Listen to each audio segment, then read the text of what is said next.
Hi everyone, this is Keenan from the Compost Kitchen, and today I'm going to show you how to set up a basic worm farm. This is how you may receive a delivery. I've got 2 bags of worm bedding over here. Here's another bag, and then I have got my bag of Red Wrigglers.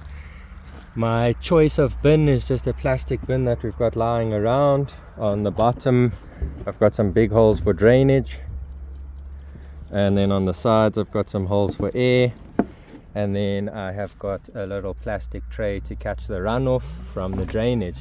So let's look at how to set it up. Okay, so what I've done is I've collected a bucket of rainwater here. Had a good rainfall last night, so I've just collected some soft water here. It's brilliant water to use to hydrate the worm bedding, and then I've got fresh worm bedding that's been emptied into a container. This is just to display and show you what I want to do. So as you can see, this is very dry. When you squeeze it, there's obviously no water coming out of it, and it falls apart as you squeeze it. So what we need to do is we need to severely hydrate this before we introduce our worms to it, because the worms need a lot of moisture. So there's a few ways to do it. My favorite way to do it is just to grab all of this and put it into the bucket of water. Alright, so I've decanted the worm bedding into the bucket of water over here, and now what I'll do is I'll just really mix this water through, make sure that everything's soaking nicely. Now we can see a difference. When I pick it up, it's dripping with water, sticking together a little bit, not falling apart. That's the sort of thing that we want to see. But now the worm bedding is actually too wet. So what to do next before we introduce it to our worm farm is to remove it handful by handful, give it a good squeeze all that extra water out, and then we can put it back to our holding container for now. Alright, then we've got our hydrated worm bedding. I've squeezed most of the extra moisture out. If there is a little bit extra, don't worry, that's what the drainage holes are for. So now the next step would be to add your hydrated worm bedding into your worm farm, and this is what it will look like. For those who are interested, I've got a 50-litre tub and I've got 20 litres of bedding. 20 litres of bedding will comfortably accommodate 500 Red Wrigglers. So this is how I will start.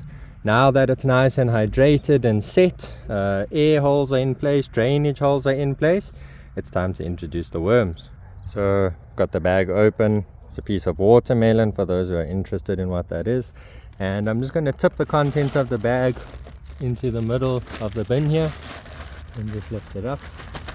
And all I'm going to do is I'm just going to spread it ever so slightly across the surface here, just to help spread the worms out a bit.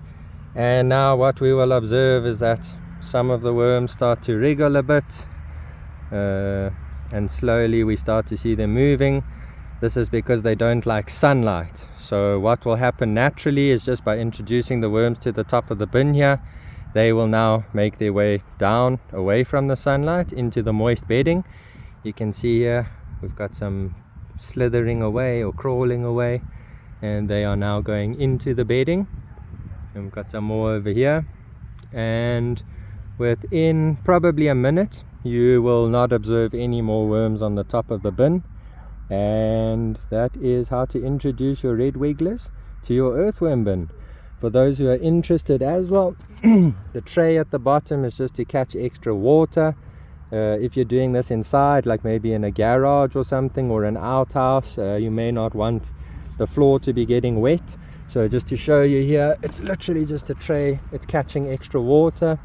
There's extra water still dripping out from the bedding, you can see here. And that's the importance of having these drainage holes. I'll let it drip probably for the next hour, and then I'll come and I'll just pour the contents of the green tray out, so that it stays pretty much dry underneath there. And if you can see here already, pretty much all the worms are gone. There's just one last little fellow over here that's getting his way into the bottom. And that is how to introduce the worms to your worm bedding and set up the start of your worm farm.